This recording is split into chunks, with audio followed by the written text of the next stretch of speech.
"Is Trump your husband?" The words slid across the chamber like a blade drawn slow. No shouting, no raised pitch, just a calm, piercing question that detonated louder than any gavel could strike. For a split second, it seemed as if the air itself refused to move. The cameras kept clicking, but even their flashes felt hesitant, like the lenses themselves couldn't believe what they had just heard. Ivanka Trump froze. Her trademark practice smile, the one that had graced magazine covers and campaign stages, faltered under the weight of that line. Her eyes blinked rapidly, searching for composure, searching for the script she always carried like invisible armor. But this time, no script could save her. Across the chamber, murmurs rippled. Some stifled gasps broke into laughter. Others whispered in disbelief, hands covering mouths as if repeating the line might make it less real. Staffers exchanged glances, wide-eyed, while one journalist mouthed the words silently, already knowing it would be the headline of the night. It wasn't just the question itself, outrageous, it's audacious, unthinkable. It was the way it punctured the myth of untouchability. A dynasty used to deference had just been cracked open by 7 syllables. 7 syllables that refused to be ignored. 7 syllables that flipped the room's power dynamic on its head. Jasmine Crockett didn't smirk, didn't lean back in triumph. She stood steady, eyes fixed, posture firm, as though she knew the moment belonged to history, not ego. That restraint, that calm, only deepened the blow. It wasn't a cheap jab. It was a scalpel of truth cutting through the theater of privilege. Ivanka's silence screamed louder than any rebuttal. Her lips parted, then closed again. The pause stretched. Every second felt like a century, and the longer it went, the smaller she seemed. This wasn't the poise of the polished first daughter. This was a woman caught, exposed, with nowhere to retreat. Somewhere in the back, a voice whispered, "Did she really just say that?" The question didn't need an answer. The chamber had already decided. The myth of grace was unraveling before their eyes. But the real story wasn't just the question. It was how Ivanka crumbled under it. The echo of that question still lingered in the air. But its meaning was larger than the chamber, larger than Ivanka, larger even than the Trump dynasty itself. This was not gossip. This was not a petty jab. It was a symbolic strike, a clean cut into the heart of entitlement. The kind that assumes a family name is enough to command respect, votes, and silence from critics. For years, Ivanka Trump had projected an image of grace under pressure. The polished daughter, the elegant surrogate, the calm voice in a stormy family. To her supporters, she embodied refinement in a sea of crudeness. To her detractors, she was the velvet glove hiding an iron fist of privilege. But no matter the interpretation, one thing had remained constant. People rarely dared to challenge her directly, to pierce the aura she carried into every room. That aura had been shattered in an instant. The stakes were clear. Ivanka was not just another Trump. She was stepping into the political arena with ambitions that stretched beyond her father's shadow. Quiet dinners with donors, strategic appearances at rallies, carefully worded interviews, all pointing toward a calculated rise. And rising meant she needed control. Control of the narrative, control of her image, control of every word and smile. But in Jasmine Crockett, she had met a force immune to polish. Crockett didn't bow to dynasties, didn't soften her edges for cameras. Her fire was her armor, her bluntness, her brand. The chamber was used to Ivanka's rehearsed charm. It was not ready for Crockett's raw refusal to play along. And that's why the question mattered. It wasn't about marriage. It was about unmasking the absurdity of entitlement, forcing Ivanka to stand as a person, not as an untouchable emblem. To the millions watching, it mirrored a deeper frustration. Why do the powerful always assume the rules bend for them? Why must ordinary Americans climb mountains while dynasties walk red carpets into Congress? This wasn't just political theater. It was a test of who could command the moment. The daughter of a president or the daughter of America's struggles. The audience watching at home felt it viscerally.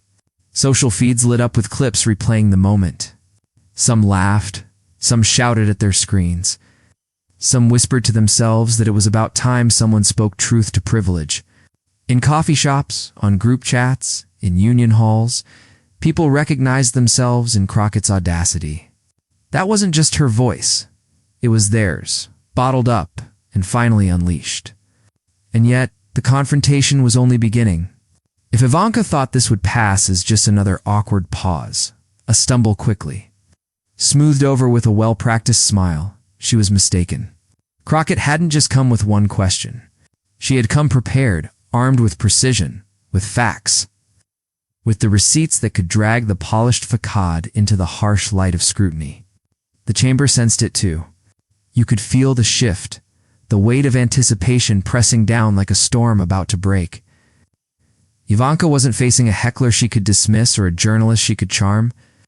She was facing a woman who had nothing to lose and everything to fight for. And that was the danger. Because once Crockett began to press, there would be no going back. The clash was far from over, and what came next would leave Ivanka cornered in ways she never imagined. Ivanka Trump did not arrive in the chamber that day as a blank slate. She entered with an image carefully curated over decades, a tapestry of glossy magazine covers, polished television appearances, and boardroom photo ops that cast her as the sophisticated heir to a polarizing empire. To the public, she was not merely Ivanka. She was the first daughter, a title that carried both glamour and expectation. From the beginning, her brand was her armor. The sleek fashion lines, the glossy spreads in Vogue, staged family photos, all designed to convey poise, refinement, a softer counterpoint to the brashness of her father. When Donald Trump's rhetoric scorched headlines, Ivanka floated above it. The smiling diplomat in heels, stepping lightly through the controversies with curated calm. She was the daughter who could sit at global summits and talk women's empowerment, while the cameras drank in her elegance. But beneath that sheen, cracks always lurked. Her business empire, touted as the pinnacle of entrepreneurial grit, leaned heavily on her last name, with deals inked not because of innovation, but because of access. Reports surfaced of labor abuses in overseas factories that produced her fashion lines. Her brand dissolved not from lack of ambition, but from the weight of ethical failures. Yet through it all, she remained untouchable, protected by the bubble of dynasty. And then there were the tone-deaf moments, remarks that revealed how insulated privilege can distort perspective. She spoke of sacrifice while living in penthouses. She praised working mothers while her own staff alleged toxic conditions. She declared politics wasn't her thing before slipping effortlessly into a senior advisory role at the White House, a role for which no ordinary American would have even been considered without decades of experience. Asterisk. The contradictions stacked higher than any Manhattan skyscraper. She preached empowerment while exploiting workers. She claimed independence while tethering her success to her father's orbit. She championed democracy abroad while remaining silent as it was tested at home. Yet somehow, through charm, polish, and the unspoken shield of her family name, Ivanka rarely faced direct challenge, and that is what made her so dangerous in the eyes of critics. She was the velvet veneer, masking the machinery of entitlement. She looked the part of modern leadership, polished, articulate, photogenic, while embodying the very thing millions of Americans resented: power without accountability. She had never been truly tested in open confrontation. She was always ushered onto stages, into boardrooms, into advisory seats, cushioned by dynasty and defended by image. For the audience watching, the question echoed louder than the headlines. How did she get this far without ever being challenged? How did a woman with no elected experience, no policy depth, no public mandate, become a figure of influence on the world stage? The answer was simple. Last names can act like passports, opening doors ordinary people spend lifetimes trying to push through. But image is fragile. It is like glass, beautiful, reflective, but shatters the moment it meets real pressure. Ivanka's strength had always been that no one dared to test her. She was accustomed to softball interviews, choreographed appearances, respectful nods from political insiders who preferred diplomacy over confrontation. She thrived in carefully managed environments where charm could erase contradiction. And so, when she stepped into that chamber, she carried herself with the same expectation that her grace and composure would glide her through unscathed. She anticipated applause lines, nods of approval, perhaps even a few tame challenges she could counter with polished lines. What she did not anticipate was a voice unwilling to play the game. That day, for the first time, the polished veneer met an immovable force, one that neither deference nor dynasty could. Silence. That illusion shattered the moment Crockett stood up. Long before Jasmine Crockett stood in that chamber and delivered the line that froze Ivanka Trump in her tracks, she was a woman forged by struggle, sharpened by injustice, and propelled by the kind of grit that no dynasty could ever manufacture. Her journey didn't begin in gilded towers or boardrooms with glass walls overlooking Manhattan skylines. It began in neighborhoods where opportunity was not inherited, but clawed from the grip of impossibility. Crockett was raised with no illusions about how the world treated women who looked like her, who spoke like her, who refused to be quiet. She grew up hearing the doubts, the dismissals, the casual disrespect aimed at people who didn't fit neatly into the molds of privilege. Instead of surrendering, she learned to weaponize her voice to speak so sharply that it cut through the noise. To fight with a fire that demanded attention, law was her first battlefield. She built her career not in the cushioned halls of legacy firms, but in courtrooms that smelled of sweat and desperation, representing clients who had nothing but the truth on their side. She defended those society forgot, taking cases others dismissed as lost causes. Every file on her desk was more than paperwork. It was someone's life, their dignity, their one shot at justice. And Crockett fought like each one mattered. Her reputation spread quickly. Fearless, unapologetic, relentless. Opponents called her combative. Allies called her courageous. The truth was simpler. She was unwilling to let lies stand unchallenged, unwilling to let bullies strut unopposed. Where others measured their words for comfort, she sharpened hers for impact, that refusal to bow, to bend. To soften for anyone's approval became her armor when she stepped into politics. Congress was never designed for people like her. It was designed for dynasties like Ivanka's, but Crockett entered anyway, boots planted firmly, voice carrying the weight of every courtroom, every injustice. Every story of survival she had carried with her, she earned her place seat by seat, fight by fight, victory by victory. No billionaire father paved her way. No dynasty whispered her name into donors' ears. Every door she opened, she kicked through on her own terms. The sacrifices were real. Long nights, vicious attacks. The constant pressure to prove that she deserved to be in rooms where others arrived by birthright. But those sacrifices only hardened her resolve. Her style was unmistakable. She wasn't the polished smile or the perfectly rehearsed soundbite. She was blunt, fiery, and unwilling to dance around the truth. For some, that roughness made her dangerous. For others, it made her indispensable. In a political world addicted to euphemisms, Crockett's honesty burned like a flare. That authenticity is what made people listen. She didn't speak as though she were above the struggles of every day. Americans, she spoke because she was of those struggles.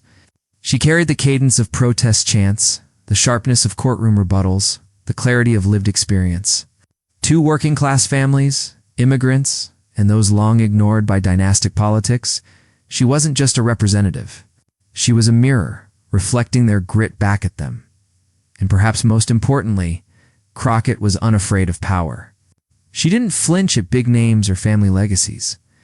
She knew that privilege crumbles when faced with truth unyielding. She had seen bullies retreat when their bluster met her fire. She had watched men in suits stammer when she refused to be silenced. She carried that memory into every chamber, every debate, every moment where courage was the only currency that mattered. So when Jasmine Crockett stood across from Ivanka Trump, the contrast could not have been sharper. On one side, a woman who had lived her life behind velvet ropes, shielded by wealth, reputation polished until it gleamed. On the other, a woman who had fought for every inch, carved her way through prejudice, and stood tall not because she was handed power, but because she wrestled it from the hands of those who swore she'd never have it. It was never just a clash of personalities. It was the collision of two Americas, One built on entitlement, the other built on struggle. One that assumed respect was inherited, the other that knew respect was earned. And that is why her question carried such weight. It wasn't only the audacity of the words, but the journey that powered them. Every courtroom battle, every late-night studying briefs, every speech shouted over dismissive interruptions had prepared her for that chamber. Every scar, every slight, every insult endured had sharpened her for that one moment of truth. Crockett wasn't just another politician throwing a jab. She was the culmination of a lifetime spent refusing to bow. And when she finally looked across at Ivanka Trump, she carried not just her own fire, but the fire of millions who had waited too long to see privilege humbled. All of this prepared her for the moment she would dismantle Ivanka with a single line. Asterisk. The chamber was heavy with tension, the kind of stillness that feels like a string pulled too tight. Ivanka Trump straightened her posture, smoothing invisible wrinkles from her designer suit, and leaned into the microphone with that well-rehearsed composure that had carried her through interviews and summits. Her words were polished, carefully measured, her tone dipped in honey.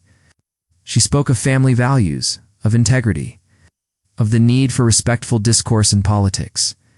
But beneath the silk of her delivery, there was condescension. Each phrase dripped with the suggestion that she belonged here by virtue of grace and heritage, that she was offering wisdom from some higher ground. She smiled thinly as she spoke, gaze sliding over Crockett, as though she were an impatient teacher dealing with an unruly student. Crockett didn't flinch. She sat steady, her eyes fixed, expression unreadable. If Ivanka's goal was to provoke, to belittle, to assert control of the narrative, Crockett wasn't giving her the satisfaction. She waited, hands folded, listening as if weighing every syllable, calculating when and how to strike. Ivanka pressed on, shifting from platitudes to subtle barbs. She spoke about civility and the importance of carrying oneself with dignity. To the casual listener, it was harmless rhetoric. But inside the chamber, everyone could hear the undertone, a veiled dismissal aimed squarely at Crockett's fiery reputation. It was the oldest trick in politics to frame passion as aggression, to reduce conviction to theatrics. The interruptions began. Each time Crockett prepared to respond, Ivanka cut across with a smooth, "If I may finish," her voice feigning patience while laced with entitlement. She leaned forward, gesturing with her hands in small, precise motions that screamed practiced elegance. The message was clear. She was trying to command the room through poise, to paint herself as the adult in the conversation. But the cracks were showing. The edges of her voice sharpened when Crockett refused to shrink. The pauses between her lines grew longer, betraying hesitation. The confidence she wore like perfume began to thin under the weight of silence from the gallery. Silence that wasn't admiration, but anticipation. Waiting to see how Crockett would respond, Crockett finally leaned into her microphone. Her voice steady, low, each word deliberate. She reminded Ivanka in the room that dignity isn't inherited. That service cannot be bought, that respect is earned through sacrifice, not staged smiles. The chamber stirred. It wasn't loud, but it was enough to draw Ivanka's lips into a tighter smile, the kind that masked unease. Ivanka attempted another interjection, her tone sharpening now, the polish giving way to frustration.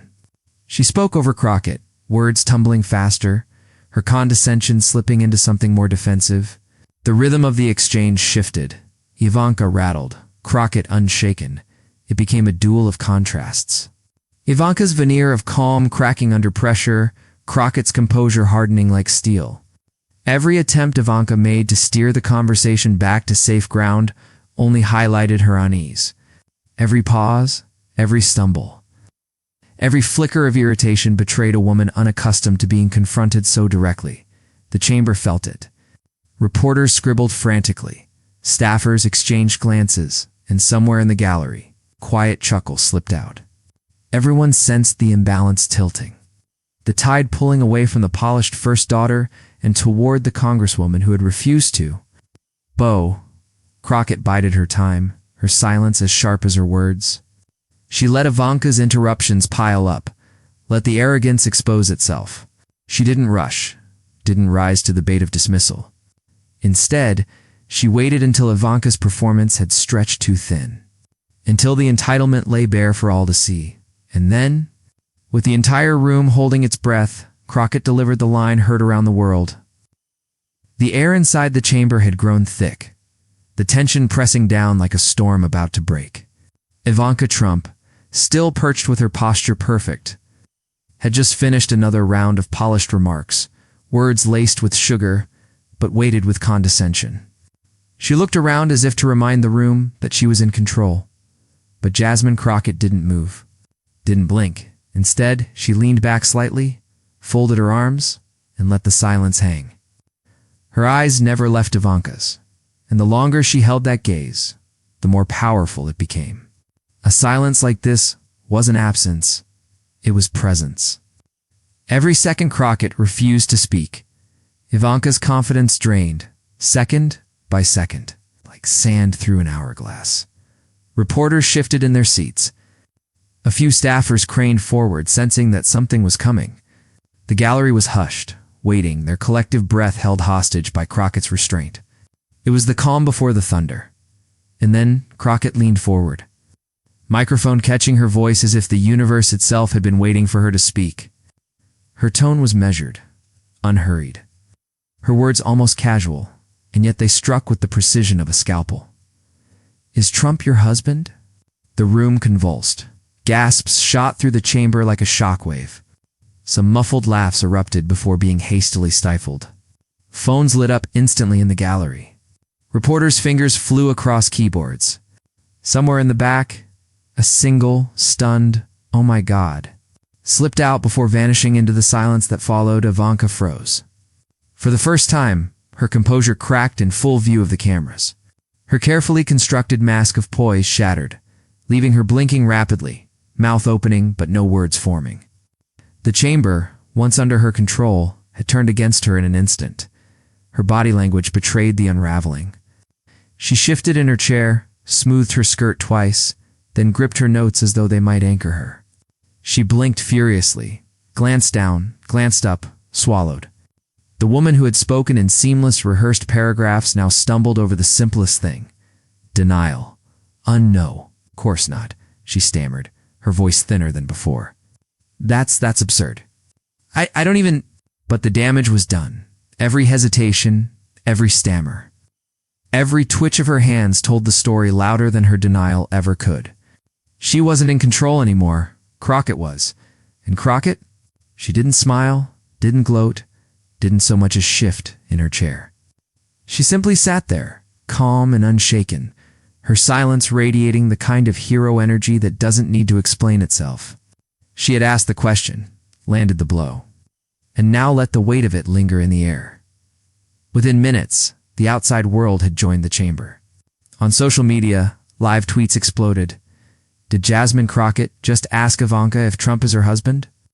Forget fireworks. Crockett just dropped a nuke. Ivanka blinking like she's sending Morse code for help. Memes were already forming. Screenshots of Ivanka's wide-eyed blink paired with captions. "System error. Dynasty.exe has stopped working." GIFs looped of her stammer. Hashtags trending. Hashtag Trump your husband. Hashtag Crockett mic drop. Hashtag Dynasty humbled. Back in the chamber, Ivanka attempted to recover. She straightened her back again, tried to force her lips into a smile that came off brittle. She raised her hand as if to interject, but the tremor in her fingers betrayed her. "Congresswoman, that question is, it's beneath the dignity of this institution," she finally managed, her voice a half octave, higher than usual. "We're here to discuss serious matters, and this is not appropriate."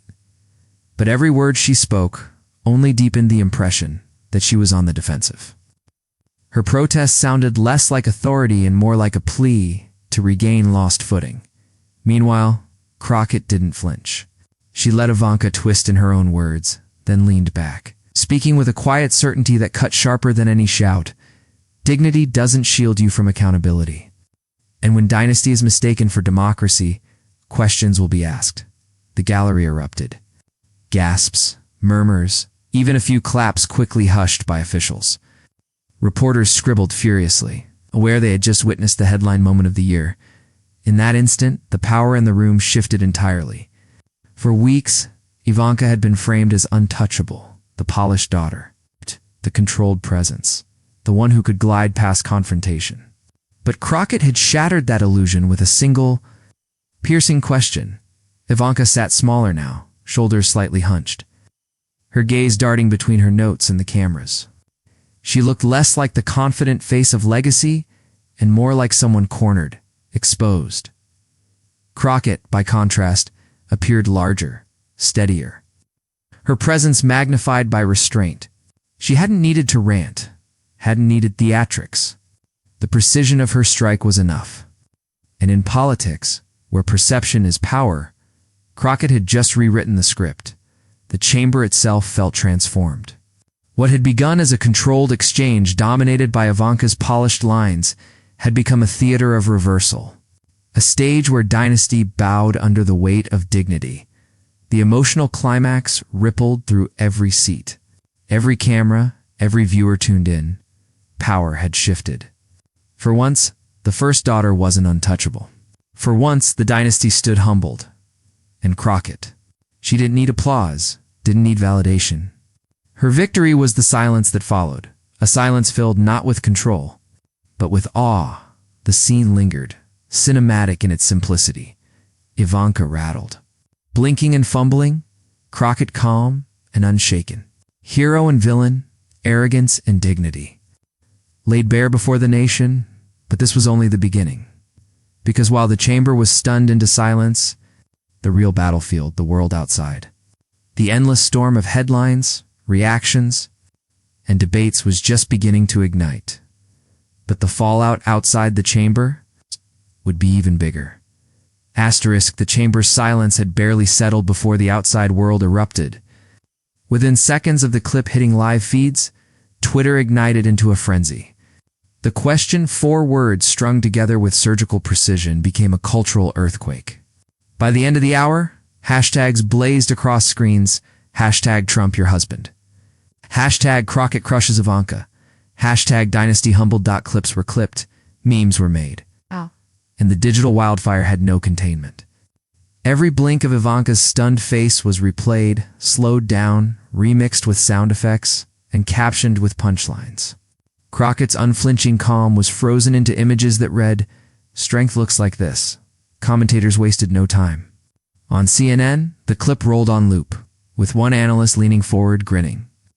"I've covered this family for years, but I've never seen Ivanka so thoroughly unmoored." Crockett didn't just ask a question, she shattered an aura. Over on MSNBC, a panel of strategists debated the symbolic strike. One compared it to the moment Joseph Welch asked Joseph McCarthy, "Have you no sense of decency?" Another chimed in, "History has its lines." This one belongs to Jasmine Crockett. Even late-night comedians joined the chorus. Monologues practically wrote themselves. Ivanka caught flat-footed. Blinking like an overworked PowerPoint presentation, Crockett cool as a chess grandmaster. The audience roared each time the clip played. But beyond the punditry and punchlines, it was ordinary Americans who gave the moment its true weight. In kitchens, in break rooms, in endless group chats. People shared the video with captions like, "Finally." Someone said what we were all thinking. Immigrants saw in Crockett a defender who wasn't afraid to pierce the bubble of privilege. Women saw strength wrapped in dignity. Communities long tired of dynastic entitlement found catharsis in watching one of the untouchables falter. Facebook feeds filled with celebratory posts, "That's my Congresswoman." TikToks layered Crockett's words over beats, each remix pushing the clip to millions more. Young activists stitched the moment into calls for organizing, fundraising, and voting. A cultural spark had been lit. It was spreading fast. The ripple effect reached the political class with uncomfortable speed. Republicans scrambled for talking points, some dismissing the question as a stunt, others pretending it hadn't happened at all. But silence, in politics, is also a signal, and Ivanka's silence was deafening. She canceled appearances, retreated from scheduled interviews, and issued only a sterile statement through a spokesperson. This was a disrespectful question not worthy of response. But no one bought it. The footage of her blinking, fumbling and stammering, had already cemented itself into the nation's memory. No carefully worded press release could rewrite the truth people had already seen with their own eyes. Meanwhile, Crockett's star only rose. Progressive circles hailed her courage. Editorials praised her precision in 4 words. She crystallized the frustration of millions. Crowdfunding pages supporting her causes surged. Activists called her moment a reminder that arrogance has limits. For the audience watching, the validation was electric. They weren't just spectators. They were part of something larger. Sharing the clip, laughing at the memes, retweeting the hashtags, it wasn't just entertainment. It was solidarity. It was the thrill of watching someone finally, fearlessly puncture the balloon of dynasty with a needle of truth. Asterisk. Every replay felt like a collective exhale.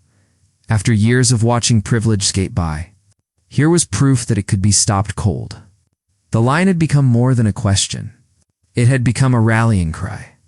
And yet, as powerful as the chamber clash had been, the true impact wasn't confined to that room. Crockett hadn't just won a debate.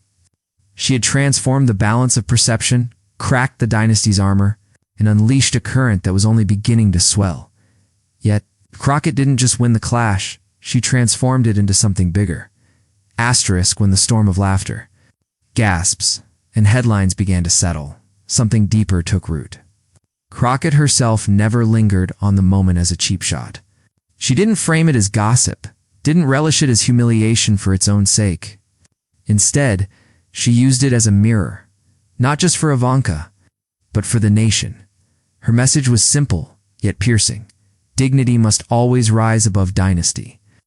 Titles, wealth, and family names may open doors, but they cannot manufacture respect. Respect is earned through service, through struggle, through standing unflinchingly in the face of power. Crockett's calm, her poise, refusal to soften truth, that was leadership on display, and that's where the real contrast lay. Ivanka's image was built on inheritance, a life padded with privilege, a path cleared by family connections.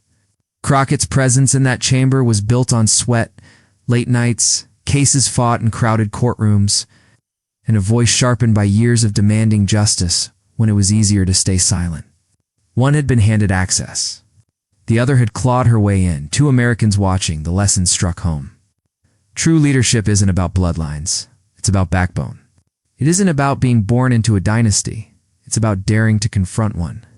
Crockett's line, her presence, her refusal to shrink, embodied the promise that in America, voices of courage can still break through the noise of entitlement. This wasn't merely a takedown. It was a reminder of what democracy is meant to be. A place where uncomfortable truths are spoken out loud. Where no one, no matter how polished, no matter how wealthy, stands above accountability. Crockett reminded the nation that democracy lives in the questions, the sharp, unsparing. Necessary questions that force power to look in the mirror. America deserves voices that ask uncomfortable truths. That was the heartbeat beneath her words. And for countless viewers, immigrants, working families, young activists, people long ignored by elites, it was validation that their voices too mattered. They saw themselves reflected in her grit, her refusal to be cowed, her insistence that justice always outweighs pedigree. The energy shifted from scandal to something larger, inspiration. People weren't just entertained. They were empowered. They didn't just laugh at Ivanka's stumble. They nodded, cheered, and whispered to themselves, yes. This is what leadership looks like. Because in the end, Crockett's victory wasn't about a viral moment. It was about proving that truth, courage, and dignity still cut through the fog of arrogance. It was about reminding a weary nation that the future belongs not to dynasties, but to the determined. And that's why this moment will be remembered long after the headlines fade. Asterisk, is Trump your husband? Wasn't just a question. It was the line that shattered arrogance. A line that cut through polished smiles and silken privilege, leaving silence where certainty once stood. In that instant, the dynasty cracked, not with a scandal, not with a headline, with 4 words spoken by a woman who refused to bow. Jasmine Crockett's courage stood in perfect contrast to Ivanka. Trump's fragility. One revealed strength born of struggle. The other revealed weakness born of entitlement. Crockett's calm was not just composure, it was the weight of truth. The assurance that justice belongs to those who dare to ask what others are too afraid to say. That's why this moment matters. Because it wasn't simply Ivanka who faltered. It was the illusion of untouchable privilege itself. And in its place rose a reminder: dignity speaks louder. Courage shines brighter. Truth always outlasts arrogance. If you believe dignity must always speak louder than dynasty, share this story. Let it echo in conversations, in classrooms, in kitchens, and on screens everywhere. Let it remind us that democracy isn't inherited. It's defended, word by word, question by question. And if you want more moments where truth wins, arrogance falls, subscribe. Be part of a community that doesn't just watch history, but helps carry it forward. Picture the close. Crockett walking steady, shoulders unbowed, a quiet fire in her eyes.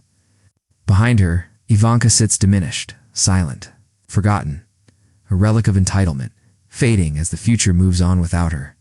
Because in the end, dynasties crumble, but dignity endures.